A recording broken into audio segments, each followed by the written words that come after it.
Hello my dear student, welcome back to debit credit classes. और ये है class 12 macroeconomics का chapter 8 short run equilibrium output. जी हाँ, आज से हम स्टार्ट करने जा रहे हैं हमारे मैक्रो इकोनॉमिक्स का चैप्टर 8। चैप्टर 7 के तीनों पार्ट्स आ चुके हैं और तीनों पार्ट्स में बहुत अच्छे से मैं उसको एक्सप्लेन कर चुका हूं। अगर अभी तक नहीं देखा है तो पहले वो वाला पार्ट आप देख के आओ ताकि आपको ये वाला पार्ट और अच्छे से समझ में आ जाए। क्लियर? चलो तो भाई आज से हम स्टार्ट करेंगे अपना चैप्टर 8। और अगर चैनल पे नए हो अभी तक लाइक, सब्सक्राइब और अगर बेल आइकन को प्रेस नहीं किया है तो पहले वो कर लो ताकि आपकी एक भी क्लास क्या ना हो पाए, मिस ना हो। चलो तो चैप्टर 8 क्या लिखा है बेटा? Short run equilibrium output. ठीक है, उससे पहले जरा मैं आपको कुछ 11th का रिवाइज करा देता हूं। यहां पे क्या लिखा है? Short run. याद है 11th में शॉर्ट रन प्रोडक्शन फंक्शन पढ़ा होगा। तो शॉर्ट रन प्रोडक्शन फंक्शन में क्या होता है, जो फैक्टर्स ऑफ प्रोडक्शन होते हैं वो दो हो जाते हैं। एक होते हैं आपके वेरिएबल फैक्टर्स और एक होते हैं आपके फिक्स फैक्टर। अब तुम सोच रहे होगे सर क्यों 11th याद दिला रहे हो, उसका यहाँ पे क्या लेना देना? बिल्कुल लेना है देना बेटा। शॉर्ट रन में क्या होता है बेटा? शॉर्ट रन में जब भी आपको प्रोडक्शन बढ़ानी होती है, क्या बढ़ानी होती है? शॉर्ट रन में जब भी आपको प्रोडक्शन बढ़ानी होती है या आपको आपके आउटपुट को इंक्रीज करना होता है तो शॉर्ट रन में आप फिक्स्ड फैक्टर्स को नहीं बढ़ा सकते। प्लांट, मशीनरी, आपका जो बिल्डिंग है आप उसे नहीं बढ़ा सकते क्योंकि आपके पास क्या नहीं है, उतना टाइम ही नहीं है। हम बात कर रहे हैं शॉर्ट रन की। शॉर्ट रन की यानी टाइम कैसा है? कम है और हमको क्या बढ़ाना है? हमको हमारा आउटपुट बढ़ाना है। जरा खुद सोच के देखो, तुम एक फैक्ट्री के मालिक हो। Is that clear? दिवाली आ रही है, ठीक, तुमको क्या बढ़ानी है? प्रोडक्शन बढ़ानी है। तो इस टाइम प्रोडक्शन बढ़ाने के लिए क्या तुम फिक्स्ड फैक्टर्स बढ़ा सकते हो? बिल्कुल नहीं बढ़ा सकते। अब मैं 12th की बात करता हूं कि मैं क्यों तुम्हें ये चीज याद दिला रहा हूं। 12th में क्या तुम यहाँ पे टेक्नोलॉजी को इंप्रूव कर सकते हो क्या 1 से 2 महीने में? बिल्कुल नहीं कर सकते, या कुछ दिनों में।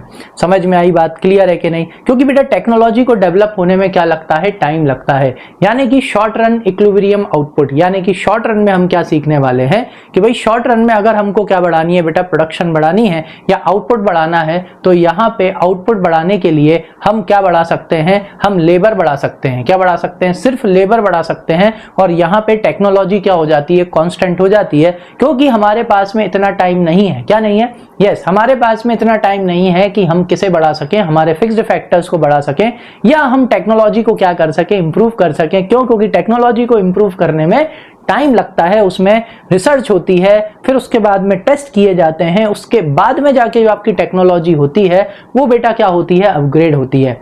आया समझ में? चलो तो आ जाओ, इसी के साथ स्टार्ट करते हैं अपना आज का chapter, concept of short run. तो भाई short run is defined as a period of time during which technology plays no role in the determination of output in the economy. समझ में आया? तो शॉर्ट रन बेटा एक वो पीरियड होता है जिसमें आपकी जो टेक्नोलॉजी है वो बिल्कुल रोल प्ले नहीं करती किसको बढ़ाने में? आपके आउटपुट को बढ़ाने में, आपके प्रोडक्शन को बढ़ाने में, इकोनॉमी में। ये अज्यूम किया जाता है, यानी ये मान लिया जाता है कि वो कैसी है भाई? कांस्टेंट है। क्या है? कांस्टेंट। और क्यों माना गया उसके पीछे का रीजन ये है क्योंकि शॉर्ट पीरियड ऑफ टाइम में आपकी जो टेक्नोलॉजी होती है उसे आप इंप्रूव नहीं कर सकते। समझ में आया? क्लियर है? That is why this line is written. So output is determined exclusively by the level of employment in the economy. मतलब कि अगर आपको इकोनॉमी में अभी के टाइम पे शॉर्ट रन में अगर आपको क्या बढ़ाना है, अगर शॉर्ट रन में आपको अपना प्रोडक्शन बढ़ाना है, आपको अपना आउटपुट बढ़ाना है, तो यहाँ पे एम्प्लॉयमेंट यानी कि आपको किसको हायर करना पड़ेगा बेटा? लेबर को हायर करना पड़ेगा। वही आपकी यहाँ पे क्या बढ़ा सकता है? आउटपुट बढ़ा सकता है। यहाँ पर आप टेक्नोलॉजी से नहीं बढ़ा सकते और यहाँ पे आप अपने फिक्स्ड फैक्टर ऑफ प्रोडक्शन यानी कि प्लांट, मशीनरी, इन सब से भी आप प्रोडक्शन को नहीं बढ़ा सकते। तो यानी कि यहाँ पे output is determined exclusively by the level of employment in the economy. तो मगर मतलब अगर अब इस तरह की इकोनॉमी में शॉर्ट रन में अगर आपको आउटपुट को क्या करना है? इंक्रीज करना है, तो वो सिर्फ और सिर्फ किससे हो सकता है? एम्प्लॉयमेंट से हो सकता है। मतलब कि higher level of employment leads to higher level of output and vice versa कि इस टाइम पे अगर जितना ज्यादा आप एम्प्लॉयमेंट प्रोवाइड करोगे इकोनॉमी में उतना ज्यादा आपका आउटपुट बढ़ेगा और जितना कम एम्प्लॉयमेंट होगा उतना कम क्या होगा बेटा? आउटपुट भी होगा। वाइस वर्सा का मतलब इसी लाइन का क्या कर देना है? अपोजिट। आई होप अच्छे से समझ में आया होगा। चलो नेक्स्ट पे चलते हैं। कॉन्सेप्ट ऑफ इक्विलिब्रियम आउटपुट कि भाई इक्विलिब्रियम आउटपुट होता क्या है? इक्विलिब्रियम आउटपुट बेटा वो आउटपुट होता है जहां पर आपका एग्रीगेट सप्लाई किसके बराबर होता है? एग्रीगेट डिमांड के बराबर होता है। तो सर यही क्यों होता है इक्विलिब्रियम आउटपुट? क्यों? देखो क्यों बोल रहा हूं प्रीवियस चैप्टर का? प्रीवियस चैप्टर में हमने समझा था एग्रीगेट सप्लाई। एग्रीगेट सप्लाई क्या होता है? Aggregate supply is the wish planned supply of producers in the economy. Economy में जितने भी प्रोड्यूसर्स होते हैं उनकी विश होती है उनकी प्लानिंग होती है, वो जितने भी गुड्स एंड सर्विसेज इकोनॉमी में क्या कर रहे हैं, सप्लाई कर रहे हैं, वो रिप्रेजेंट करता है आपका aggregate supply that they wish to supply during the period of a time all the goods and services in the economy, that is aggregate supply. और एग्रीगेट डिमांड क्या है, एग्रीगेट डिमांड कौन करता है, डिमांड करते हैं हाउस होल्ड वाले। तो यहां पे भी aggregate demand refers to the wish, है ना, that the household are planning to buy during the period of 1 year all the goods and services in the economy. तो यहां पे क्या हो रहा है, जो प्रोड्यूसर सप्लाई कर रहा है या विश टू सप्लाई कर रहा है वो किसके बराबर है, वो उसके बराबर है जितना हाउसहोल्ड क्या करना चाहता है, कंज्यूम करना चाहता है या खरीदना चाहता है, विच मींस ये इक्विलिब्रियम आउटपुट है। क्यों है ये इक्विलिब्रियम आउटपुट, उसके पीछे का रीजन ये है क्योंकि यहां पर किसी को नुकसान नहीं होता। किसी को नुकसान नहीं होता मतलब ना प्रोड्यूसर को नुकसान होगा ना हाउसहोल्ड को नुकसान होगा। क्यों सर, ऐसा क्यों बोल रहे हो, उसके पीछे का रीजन है बेटा, देखो वैसे तो खैर यहाँ पे प्राइस क्या ले रखी है, कांस्टेंट ले रखी है, लेकिन मैं आपको समझाता हूं, जब जितने गुड्स एंड सर्विसेज इकोनॉमी में चाहिए उतने गुड्स एंड सर्विसेज जब इकोनॉमी में सप्लाई करे जाते हैं, वहां पर जो प्राइस होती है वो एकदम बेस्ट प्राइस होती है, जहां पर प्रोड्यूसर को भी फायदा हो रहा होता है और कंज्यूमर को भी फायदा हो रहा होता है। और दूसरा रीजन यहाँ पे ये भी होता है कि जितना प्रोड्यूसर क्या कर रहा है बेटा, सप्लाई कर रहा है या विश टू सप्लाई कर रहा है इकोनॉमी में, वो पूरा का पूरा हाउस होल्ड क्या कर रहे हैं, खरीद रहे हैं। जब ऐसा होता है तो क्या होता है, ऐसा होता है तो किसी भी तरह की अनडिजायर्ड इन्वेंट्री क्या नहीं होती, इकोनॉमी में नहीं होती। तो जब किसी भी तरह की अनडिजायर्ड इन्वेंट्री इकोनॉमी में नहीं होगी तो उसे बेचने के लिए जो अपने बेचारे प्रोड्यूसर्स हैं उन्हें उसकी प्राइस कम नहीं करना पड़ेगी।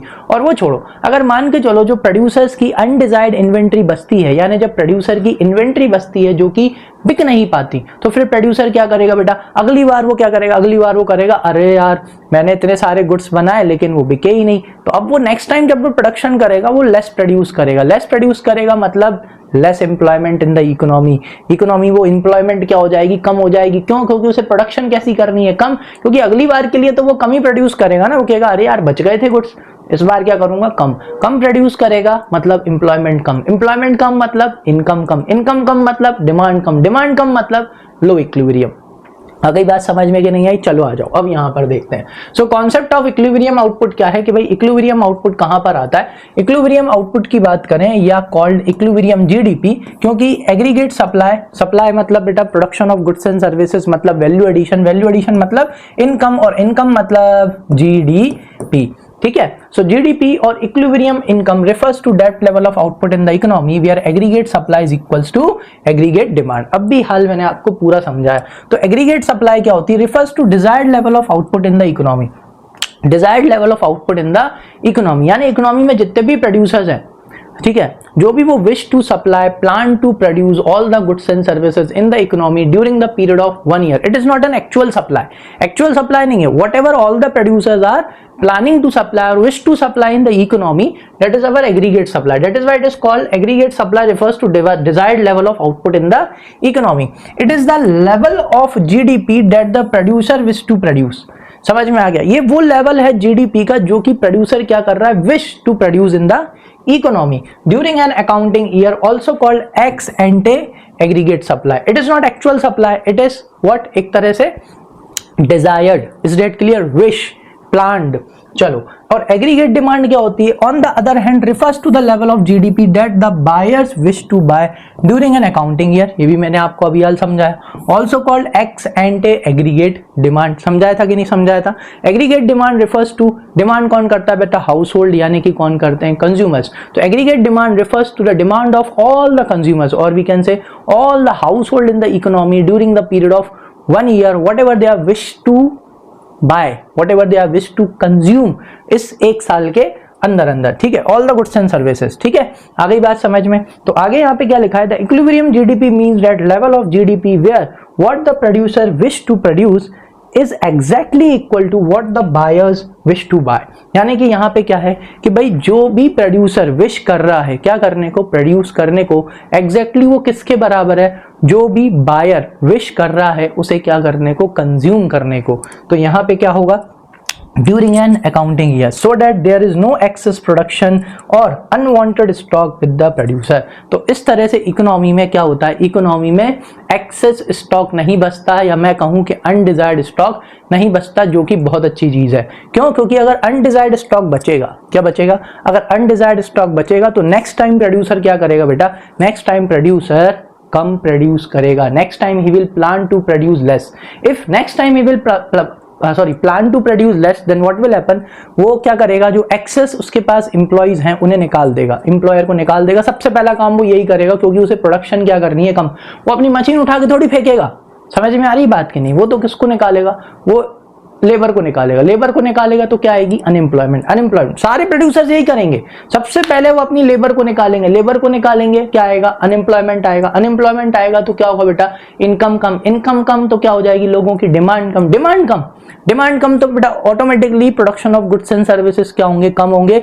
We will trap in low equilibrium trap, अपन काय में फंस जाएंगे, लो इक्विलिब्रियम ट्रैप में फंस जाएंगे। समझ में आया, चलो आगे बात करते हैं। तो देखो यहाँ पे लिखा है, और there is no shortage of output in relation to its demand, यानी कि दूसरे शब्दों में बोले कि भाई जो आउटपुट है उससे रिलेटेड जो डिमांड है, बिल्कुल दोनों एक दूसरे के क्या है, बराबर है। मतलब there is no shortage of output in relation to demand, यानी जितनी भी डिमांड है उस डिमांड को फुलफिल करने के लिए इकोनॉमी में, मतलब मार्केट में उतने आउटपुट अवेलेबल हैं, उतने गुड्स एंड सर्विस अवेलेबल है। इसलिए we can write that equilibrium stuck AS is equals to AD। Aggregate supply किसके बराबर, एग्रीगेट डिमांड के बराबर। ये हमने प्रीवियस चैप्टर में देखा था कि जो एग्रीगेट सप्लाई होता है बेटा, वो किसके बराबर होता है, इनकम के बराबर होता है। Reason is aggregate supply mean supply of goods and services. Supply of goods and services means manufacturing of goods and services, or production of goods and services. Production of goods and services means value addition. क्या हो रही है economy में, value addition हो रही है। और value addition का मतलब क्या होता है, हमने अपने चैप्टर 4 में पढ़ा है methods of calculating national income, और चैप्टर 3 में पढ़ा है क्या बोलते हैं वो रिलेटेड टू नेशनल इनकम है ना, national income and related aggregates. उस वाले चैप्टर में हमने पढ़ा है कि भाई जो इनकम जनरेशन का मतलब क्या होता है बेटा, जो वैल्यू एडिशन होता है, वैल्यू एडिशन से इनकम जनरेशन होता है। इसलिए हमने क्या लिख सकते हैं, aggregate supply is equals to y। अगर aggregate supply is equals to y, then what we can write is substituting the value income is equals to aggregate demand. Is that clear. और एग्रीगेट डिमांड हमको पता है C+I, क्योंकि consumption या investment. Demand मतलब जो आपका हाउस होल्ड है वो क्या करेगा बेटा, जो आपके बायर्स हैं, either he will consume or either he will invest. Is that clear. चलो आ जाओ। So alternative approach that is equilibrium is stuck when saving is equals to investment. लो भाई, saving is equals to investment कैसे आया, देखो saving is equals to investment ऐसे आएगा। ये हमने प्रीवियस चैप्टर में भी पढ़ा है। प्रीवियस चैप्टर में अपन ने क्या पढ़ा है, जरा इधर देखो। हमें पता है कि भाई इनकम इज इक्वल्स टू क्या होती है बेटा, C+S, क्योंकि इनकम का क्या करा जाता है, आइदर उसे कंज्यूम किया जाता है या तो उसे सेव किया जाता है। वहीं पे हमने पढ़ा था कि भाई aggregate demand is equals to क्या होती है, या तो कंज्यूम करता है या तो सामने वाला क्या करता है, इन्वेस्ट करता है। अब हमने इन दोनों को बराबर रख दिया। चलो अब मैं यहाँ पे वैल्यू रख देता हूँ, C+S is equals to C+I। अब यहाँ पे क्या होगा बेटा, कंजम्पशन से कंजम्पशन कैंसिल हो गया, तो बेटा क्या बचा कि भाई saving is equals to investment. इसलिए एक और अप्रोच है इक्विलिब्रियम की, जहां पे सेविंग किसके बराबर हो, इन्वेस्टमेंट के बराबर हो। यानी कि जितना भी सेव कर रहे हैं वो पूरा का पूरा क्या हो रहा हो, इन्वेस्ट हो रहा हो। लेकिन यहाँ पे इन्वेस्टमेंट क्या है बेटा, यहाँ पे इन्वेस्टमेंट है ऑटोनॉमस इन्वेस्टमेंट। कौन सी इन्वेस्टमेंट, ऑटोनॉमस इन्वेस्टमेंट। सबको शायद याद होगा, पिछले उसमें भी समझाया था, फिर से समझा देता हूं। ऑटोनॉमस इन्वेस्टमेंट वो इन्वेस्टमेंट होती है जो कि इनकम के ऊपर डिपेंड नहीं करती, प्रॉफिट के ऊपर डिपेंड नहीं करती। चाहे हो रहा हो प्रॉफिट, चाहे उस इन्वेस्टमेंट से ना हो रहा हो, ये इन्वेस्टमेंट की जाती है। ज्यादातर इस तरह की इन्वेस्टमेंट कौन करता है, गवर्नमेंट करता है। जिसको प्रॉफिट से मतलब नहीं होता उसे एक इन्वेस्टमेंट करना ही पड़ता है, ठीक है ना। तो autonomous investments are those investments which do not depends upon the income और do not depends upon the profit that they are generating। क्योंकि उस इन्वेस्टमेंट से चाहे प्रॉफिट हो रहा हो, चाहे लॉस हो रहा हो, चाहे गेन हो रहा हो, कुछ भी हो रहा हो, ये ऑटोनॉमस इन्वेस्टमेंट करे जाते हैं, ठीक है। आ जाओ। तो अल्टरनेटिव अप्रोच ये होती है आपकी। तो we know that in a simple two sector economy, producer sector और कौन सा सेक्टर, household sector, the equilibrium is stuck when income is equals to aggregate demand. कैसे, देखो मैंने आपको समझा दिया था। इनकम क्या होती है बेटा, सेविंग कंजम्पशन प्लस सेविंग, क्योंकि इनकम का या तो कंजम्पशन किया जाता है या तो सेव किया जाता है। एग्रीगेट डिमांड, जब कंज्यूमर डिमांड करता है तो या तो कंज्यूम करता है या तो वो क्या करता है, इन्वेस्ट करता है। तो इसको अपन ने यहाँ पे रख दिया, जो कि मैंने आपको ऑलरेडी समझा दिया था। यहाँ पे देखो, so income is equals to consumption plus saving, aggregate demand is equals to consumption plus investment. दोनों की वैल्यू पुट कर दी, कंजम्पशन से कंजम्पशन कैंसिल हो गया, तो क्या बचा, सेविंग इन्वेस्टमेंट के बराबर। तो आ जाओ, एक्स एंटे सेविंग क्या होती है? एक्स एंटे सेविंग वो सेविंग होती है planned, it is not actual saving. ये क्या नहीं है? एक्चुअल सेविंग नहीं है, प्लान्ड है, डिजायर्ड सेविंग है। So it refers to the desired saving or planned saving during the period of 1 year. These are the savings which people intend to make in the economy during the period of 1 year. Is that clear? So these are desired saving, these are planned saving. ये actual saving नहीं है। Actual saving होती है x post saving, जो अपन अभी पढ़ने वाले हैं। एक्स एन इन्वेस्टमेंट भी वो होती है, ये भी डिजायर्ड इन्वेस्टमेंट है, ये प्लान्ड इन्वेस्टमेंट है। This is not actual investment in the economy. समझ में आया? So it refers to desired investment or planned investment during the period of 1 year. This is the investment expenditure which is intended to be made in the economy during the period of 1 year। intended to make का मतलब क्या हुआ? करना चाहते हैं, कर नहीं रहे, क्या है? करना चाहते हैं। That is why it is written that these type of investments are called desired investments or planned investment। ठीक है? During the period of 1 year it does not include unplanned investment। यहाँ पे किसी भी तरह के unplanned investment यहाँ पर नहीं आते। चलो आ जाओ next, x post saving. X post saving क्या है? X post saving is the actual saving जो कि इकोनॉमी में एक्चुअल में की गई है। ठीक है? So it refers to actual saving in the economy during the period of 1 year। This aspect of saving is considered in the context of national income accounting। इसको तब कंसिडर किया जाता है जब अपन किसकी अकाउंटिंग कर रहे होते हैं बेटा? नेशनल इनकम की जब हम अकाउंटिंग कर रहे होते हैं। ठीक है? फिर आता है बेटा एक्स पोस्ट सेविंग। ये भी कौन सी? इन्वेस्टमेंट। ये भी आपके एक्चुअल इन्वेस्टमेंट है that are done in the economy during the period of 1 year। Is that clear? आ जाओ। तो it refers to actual investment in the economy during the period of 1 year like actual saving. ये भी कब लिया जाता है इसको? जब आप क्या कैलकुलेट कर रहे होते हो?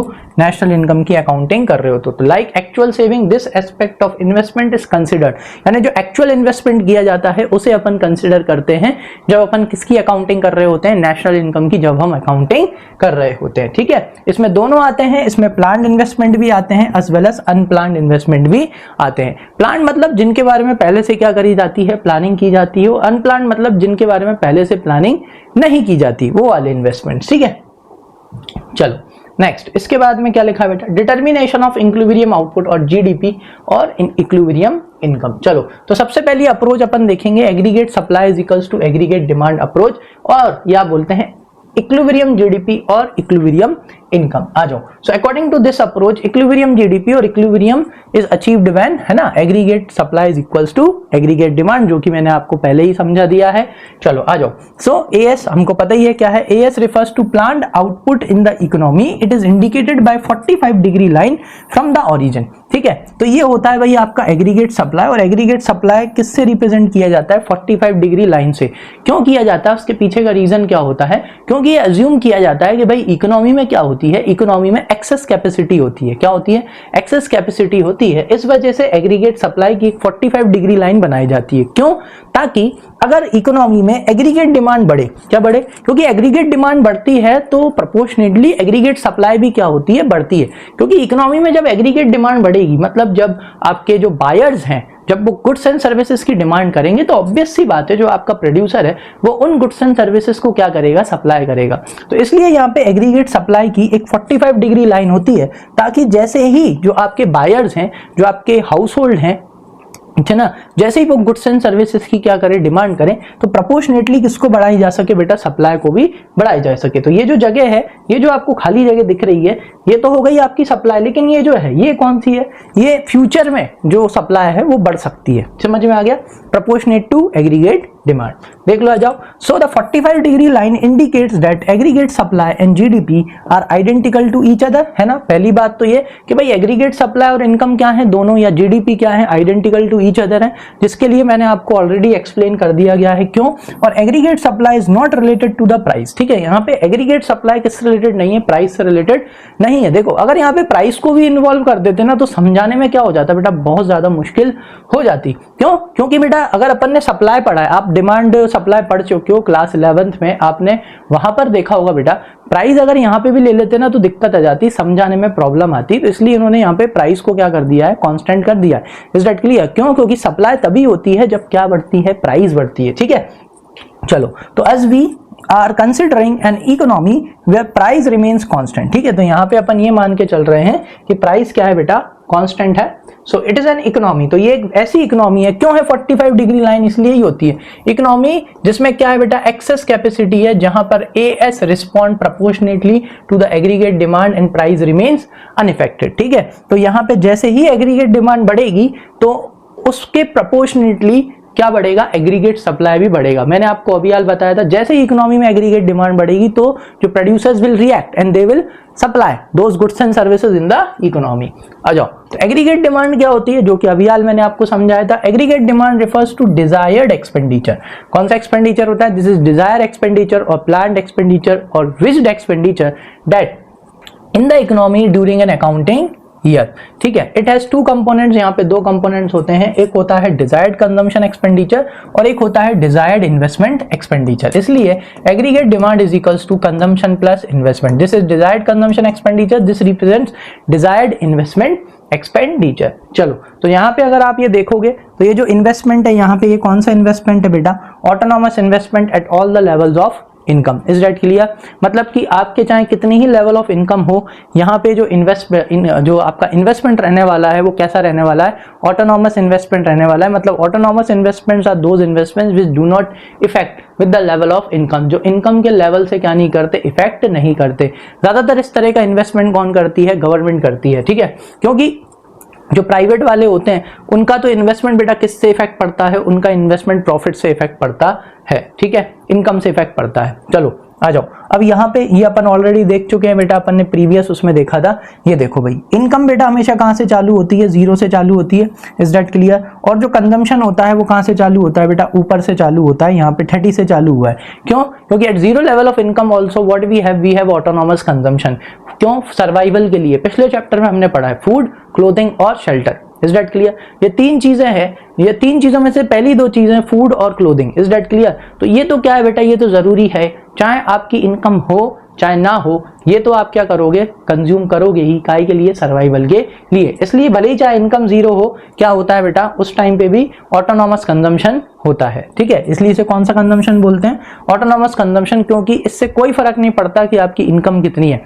इज दैट क्लियर, फिर क्या होता है, जैसे जैसे आपकी इनकम बढ़ना चालू होती है, आपका क्या बढ़ना चालू होता है बेटा, आपका कंजम्पशन भी बढ़ना चालू होता है। फिर एक टाइम आता है जहां पर ये दोनों एक दूसरे के क्या हो जाती हैं, बराबर हो जाती हैं। लेकिन इसके बाद क्या होता है, इसके बाद आपकी इनकम ज्यादा तेजी से बढ़ती है और आपका कंजम्पशन कम तेजी से बढ़ता है, जो कि मैंने आपको प्रीवियस चैप्टर में सिखाया था, है ना। The rate of income increases at more as comparison to your consumption. इस वजह से एक टाइम के बाद जो आपका कंजम्पशन रहता है वो पीछे रह जाता है और इनकम आगे बढ़ जाता है। क्यों, क्योंकि एक टाइम के बाद में आप इतनी इनकम कमाने लगते हो कि आप उसका कुछ पार्ट क्या करने लगते हो, सेव करने लगते हो।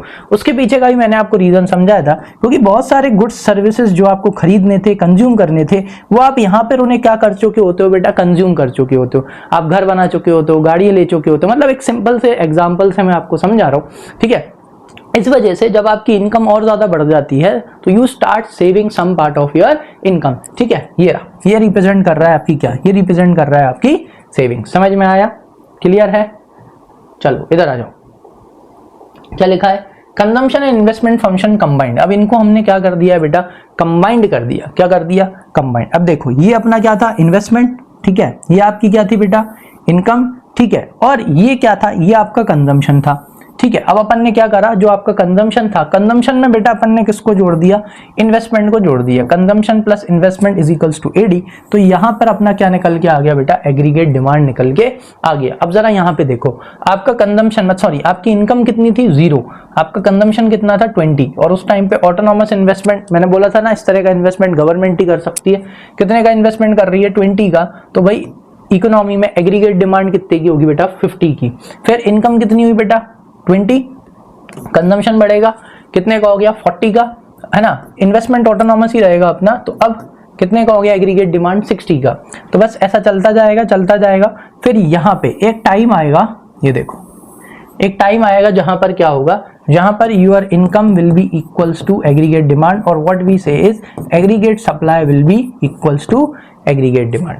आ गई बात समझ में कि नहीं आई, क्लियर है। जैसे जैसे इनकम बढ़ती जाएगी, what will happen, your consumption will also increase and there will be one time, एक टाइम आएगा ऐसी इनकम पे जहां पर आपका कंजम्पशन किसके बराबर हो जाए, सॉरी, जहां पर आपकी इनकम किसके बराबर हो जाएगी, एग्रीगेट डिमांड के बराबर हो जाएगी। यानी कि यहाँ पे whatever the economy is wish to buy, मतलब इकोनॉमी में जितने भी हाउस होल्ड हैं, है ना, जितने भी बायर्स हैं, वो जो विश कर रहे हैं खरीदने के लिए गुड्स एंड सर्विसेज, वो किसके बराबर हो जाएगा, वो आपकी जितने भी प्रोड्यूसर्स क्या कर रहे हैं, प्लान कर रहे हैं, डिजायर कर रहे हैं गुड्स एंड सर्विसेज को सप्लाई करने के, उसके बराबर हो जाएगा। ठीक है, आए समझ में।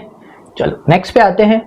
नेक्स्ट पे क्या दे रखा है बेटा, equilibrium GDP and equilibrium income. अब अपन इक्विलिब्रियम जीडीपी और इक्विलिब्रियम इनकम की बात करेंगे, टेबुलर प्रेजेंटेशन। अब एक चीज हमेशा समझ लेना कि जो आपका इक्विलिब्रियम जीडीपी है, इक्विलिब्रियम जीडीपी का मतलब समझ में आ रहे हो, मतलब कि आप इकोनॉमी में ऐसे गुड्स एंड सर्विसेज, मतलब इतने गुड्स एंड सर्विसेज प्रोड्यूस कर रहे हो जितने की क्या है बेटा, डिमांड है। ठीक है, तो इसका मतलब ये नहीं होता कि इकोनॉमी में क्या है, फुल एम्प्लॉयमेंट है। आ गई बात समझ में, क्लियर है। अगर इक्विलिब्रियम जीडीपी पे है तो इसका मतलब ये नहीं है कि इकोनॉमी में फुल एम्प्लॉयमेंट है। इक्विलिब्रियम जीडीपी तब भी अचीव की जा सकती है जब इकोनॉमी में फुल एम्प्लॉयमेंट ना हो।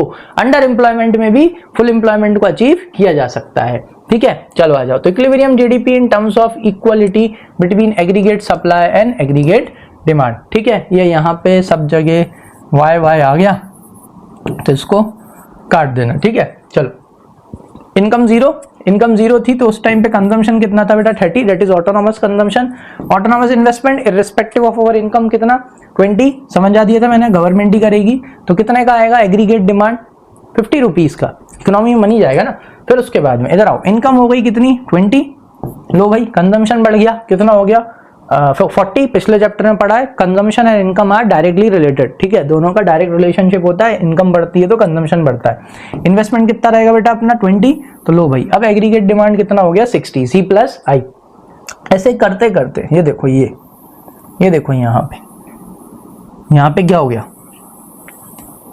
यहाँ पर आपका क्या एग्रीगेट सप्लाई किसके बराबर हो गया बेटा, एग्रीगेट डिमांड के बराबर हो गया। Is that clear. तो ये आपका क्या है, ये आपका इक्विलिब्रियम जीडीपी है, ये आपका इक्विलिब्रियम इनकम है। अब अगर अपन इससे और ऊपर जाएंगे, क्या करेंगे, अगर अपन इससे और ऊपर जाएंगे, देखो यहां पर तो क्या चल रहा था, यहां पर ये चल रहा था अभी एग्रीगेट सप्लाई क्या था, कम था, और एग्रीगेट डिमांड कैसी थी, ज्यादा थी। लेकिन अगर अपन क्या करेंगे बेटा, अगर अपन इससे और ज्यादा जाएंगे, ठीक है, देखो क्या बढ़ेगी, इनकम बढ़ेगी, बढ़ गई इनकम बढ़ेगी, लेकिन कंजम्पशन क्या हो जाएगा, कम हो जाएगा। Which mean the some part of income people will start save, वो क्या करने लगेंगे बेटा, सेव करने लगेंगे। आ गई बात समझ में कि नहीं है। देखो इनकम 120 की हुई थी, कंजम्पशन करा है 90 रुपीज का, इन्वेस्टमेंट है 20 का, एग्रीगेट डिमांड कितने का 110 का, यानी 10 करोड़ उन्होंने क्या कर लिया, सेव कर लिया। फिर 140 इनकम बढ़ गई, कंजम्पशन भी बढ़ा, इन्वेस्टमेंट वही रहा 120, लेकिन इनकम कितनी थी बेटा 140। तो जब आप इससे ऊपर पहुंच जाते हो तो प्रॉब्लम क्या आती है, प्रॉब्लम ये आती है अनडिजायर्ड स्टॉक। इकोनॉमी में क्या इकट्ठा होने लगता है, अनडिजायर्ड स्टॉक इकट्ठा होने लगता है। आ जाओ यहाँ पे देखो, इक्विलिब्रियम जीडीपी और इक्विलिब्रियम इनकम का कौन सा प्रेजेंटेशन है, ग्राफिकल प्रेजेंटेशन है। बस उसी टेबल को काय में बना के आ जाना, बढ़िया ग्राफ में प्लॉट करके आ जाना। ठीक है, बस ऑब्जर्वेशन क्या दिखाना है भाई, AD line intersects the 45 degree AS line at point E, so that E is the point of equilibrium aggregate supply is equals to aggregate demand. ठीक है, समझ में आया। जो आपका एग्रीगेट सप्लाई है वो इसको कहां पे इंटरसेक्ट करता है, जो 45 डिग्री की आपकी एग्रीगेट सप्लाई की लाइन है, एग्रीगेट डिमांड उसे इंटरसेक्ट करता है पॉइंट ई पे। और ये वाला पॉइंट आपका कौन सा पॉइंट है भाई, इक्विलिब्रियम पॉइंट, क्योंकि यहाँ पर एग्रीगेट डिमांड किसके बराबर है, एग्रीगेट सप्लाई के बराबर है। यानी कि यहाँ पे OL आपकी कौन सी इनकम है बेटा, जीडीपी, आपकी इक्विलिब्रियम इनकम है या आपका इक्विलिब्रियम जीडीपी है। ये रहा भाई, OL is the equilibrium GDP in the economy. इस पॉइंट पे जो इनकम होती है वो आपकी इक्विलिब्रियम जीडीपी होती है, और इस पॉइंट पे जो आपका आउटपुट होता है वो आपका इक्विलिब्रियम आउटपुट होता है। समझ में आ गया, क्लियर है। So now what the producer wish to produce is exactly equal to what the household wish to buy in the economy. यानी यहाँ पर जितना प्रोड्यूसर प्रोड्यूस करना चाहता है उतना ही हाउस होल्ड क्या करना चाहता है, खरीदना चाहता है। इसलिए ये इक्विलिब्रियम लेवल है किसका भाई, इकोनॉमी का। समझ में आ गया क्यों है, आ जाओ। All the output is planned by the producer is purchased by the buyer in the economy, there is no unwanted or undesired stock in the economy with the producer. यानी कि प्रोड्यूसर के पास किसी भी तरह का अनवांटेड या किसी भी तरह का एक्सेस स्टॉक नहीं बचेगा बचेगा इकोनॉमी में इस वजह से, क्योंकि अगर बचेगा तो क्या होगा वो मैंने आपको समझाया था। ये देखो ये रहा, what happens if aggregate supply is less and aggregate demand is aggregate supply is मोर और एग्रीगेट डिमांड कैसी हो बेटा, कम हो। तुम्हें भी पता है अगर इकोनॉमी में क्या हो जाए बेटा, इकोनॉमी में अगर सप्लाई ज्यादा हो जाए और डिमांड कैसी हो, कम, तो इस टाइम पे कैसा स्टॉक बचता है, अनडिजायर्ड स्टॉक बचता है, ठीक है। और उस अनडिजायर्ड स्टॉक को क्या किया जाता है, तो अब नेक्स्ट टाइम प्रोड्यूसर क्या करेगा, जैसे ही उसका अनडिजायर्ड स्टॉक बच गया तो नेक्स्ट टाइम प्रोड्यूसर जो प्लान करेगा वो कम का प्लान करेगा। अगर वो कम का प्लान करेगा मतलब वो प्रोडक्शन कम करेगा, प्रोडक्शन कम करेगा यानी कि अनएम्प्लॉयमेंट, क्योंकि वो अपने लेबर को निकालेगा, और अनएम्प्लॉयमेंट से क्या होगी, इनकम कम, इनकम कम होने से क्या होगी, डिमांड कम, और फिर ये डिमांड एक दूसरे के बराबर हो जाएगी। देखो, so when aggregate supply is more than aggregate demand, ठीक है, so supply of goods and services in the economy tends to exceed their demand.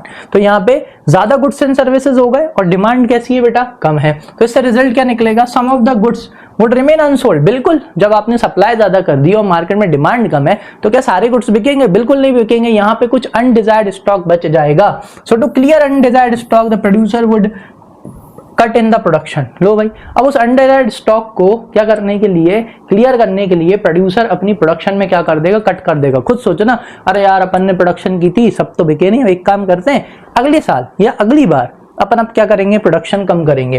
तो इससे क्या होगा बेटा, कॉन्सिक्वेंटली इसका रिजल्ट क्या निकलेगा, as AS would reduce to become equal to AD। तो एग्रीगेट सप्लाई को कम करी जाएगी ताकि वो किसके बराबर हो जाए, एग्रीगेट डिमांड के। और कैसे की जाएगी, प्रोडक्शन को कम करके। अब जब आप प्रोडक्शन को कम करोगे तो सबसे पहला आप प्रोडक्शन को कम करने के लिए आप बेटा लेबर को निकालोगे। समझ में आ रहा है? सो this is how aggregate supply adjusts itself to aggregate demand. Briefly, equilibrium is restored through a change in the output or change in the income. अब इस तरह से क्या करा जाता है, इस तरह से जो आपका इक्विलिब्रियम है उसे वापस से क्या करा जाता है, रीस्टोर किया जाता है। तो अब कैसे किया जा रहा है जरा समझना। आउटपुट को कम किया जा रहा है, ठीक है, तो आउटपुट को कम किया जाएगा। चलो एम्प्लॉयमेंट वाली चीज आपको शायद समझ में आ जाएगी। आउटपुट को क्या करा जाएगा बेटा, कम करा जाएगा। तो आउटपुट को कम करने का तरीका होता है या तो वो प्रोडक्शन क्या करेगा, कम कर देगा, या तो वो अपने एम्प्लॉइज को क्या करेगा या वर्कर्स को क्या करेगा, निकालेगा। जिससे क्या होगा बेटा, जिससे कि अनएम्प्लॉयमेंट आएगा। अनएम्प्लॉयमेंट आने की वजह से लोगों की इनकम क्या हो जाएगी, कम हो जाएगी, और इनकम कम होने से ऑटोमेटिकली डिमांड क्या हो जाएगी, कम हो जाएगी। Is that clear? तो यहाँ पे एग्रीगेट सप्लाई कैसी है, ज्यादा, और एग्रीगेट डिमांड कैसी है बेटा, कम है। तो धीरे धीरे ये अपने आप एक दूसरे के क्या आ जाएंगे, बराबर आ जाएंगे। Equilibrium is restored through a change in output. या तो आउटपुट को चेंज कर दिया जाता है, देखो आउटपुट को चेंज कर दिया गया, और दूसरी तरफ और किसको चेंज कर दिया गया, इनकम को चेंज कर दिया गया। आ गई बात समझ में, क्लियर है? चलो नेक्स्ट चीज, नेक्स्ट क्या होता है, what happens if aggregate supply is less. Supply कैसी है, कम है, और एग्रीगेट डिमांड कैसी है, ज्यादा है। ऐसे केस में क्या होगा, मार्केट में सप्लाई ज्यादा है, इज दैट क्लियर? मार्केट में मान के चलो कि 500 वॉशिंग मशीन की जरूरत थी, तुमने सिर्फ कितनी सप्लाई करी, 350 ही सप्लाई करी एज ए प्रोड्यूसर। तुम्हारा तो नुकसान हो गया ना बेटा। जो ये डिमांड थी जिसे आप फुलफिल नहीं कर पाए, तो इसके वजह से आपका लॉस हो गया। किसका, प्रॉफिट का लॉस हो गया, क्योंकि अगर आप वो 150 वॉशिंग मशीन और सप्लाई कर देते तो आपको क्या हो जाता, और फायदा हो जाता। So when aggregate supply is less than the aggregate demand, supply of goods and services in economy tends to be less than their demand. यानी कि जितनी उनकी डिमांड है उससे कम आपने क्या करी है, सप्लाई करी है। मतलब जो एग्जिस्टिंग स्टॉक है वो तो बिक जाएगा। Producer would be sold out and the producer would suffer the loss of unfulfilled demand. जो वो अनफुलफिल्ड डिमांड है वो उसे भी फुलफिल कर सकता था, लेकिन उसने सप्लाई ही नहीं कर पाया, उतना उसने बनाई ही नहीं थी। तो इस वजह से वो 150 वॉशिंग मशीन जो वो नहीं बेच पाया, उसकी वजह से उसको क्या हो गया, लॉस हो गया, क्योंकि वो अनफुलफिल्ड डिमांड के वजह से। So to rebuild the desired stock and to avoid the loss of unfulfilled demand, the producer would plan greater production. Next time producer क्या करेगा, ज्यादा प्रोडक्शन प्रोड्यूस करेगा, ज्यादा प्रोडक्शन प्लान करेगा। तो AS would increase to become equals to aggregate demand. तो वो aggregate supply को बढ़ाएगा ताकि वो किसके बराबर आ सके, एग्रीगेट डिमांड के बराबर। This is how aggregate supply converges with the aggregate demand. तो ऐसे एग्रीगेट डिमांड किसके बराबर हो जाती है, एग्रीगेट सप्लाई के बराबर होती है। क्योंकि यहाँ पे प्रोड्यूसर क्या बढ़ा देता है बेटा, सप्लाई बढ़ाता है, तो सप्लाई बढ़ती है तो उससे डिमांड धीरे धीरे कम होने लगती है। फिर एक टाइम आता है जहां पर ये दोनों एक दूसरे के क्या हो जाते हैं, बराबर हो जाते हैं। Thus equilibrium is restored through the change in output और चेंज इन इनकम। तो भाई जो इक्विलिब्रियम है उसे क्या करा जाता है, रीस्टोर करा जाता है। कैसे रीस्टोर करा जाता है, या तो आउटपुट में चेंज लाके या तो इनकम में चेंज लाके। आया अच्छे से समझ में, क्लियर है? चलो तो आज के लिए आई थिंक इतना काफी है। ये जो नेक्स्ट टॉपिक है, जो सेकंड अप्रोच है, that is saving is equals to investment approach, ये हम अपने नेक्स्ट पार्ट में कवर करेंगे, ठीक है? तो अगर अच्छे से समझ में आ गया हो बढ़िया लाइक कर दो, कमेंट कर दो, है ना। और अगर कोई डाउट हो तो वो भी कमेंट सेक्शन में मेंशन कर देना। जितना पढ़ाया है सारी बुक में से अच्छे से क्या कर लेना, रीडिंग लगा लेना, ताकि और अच्छे से आपको समझ में आ जाए। ठीक है, चलो तो हम मिलते हैं अपने नेक्स्ट पार्ट में। तब तक के लिए thank you and keep learning.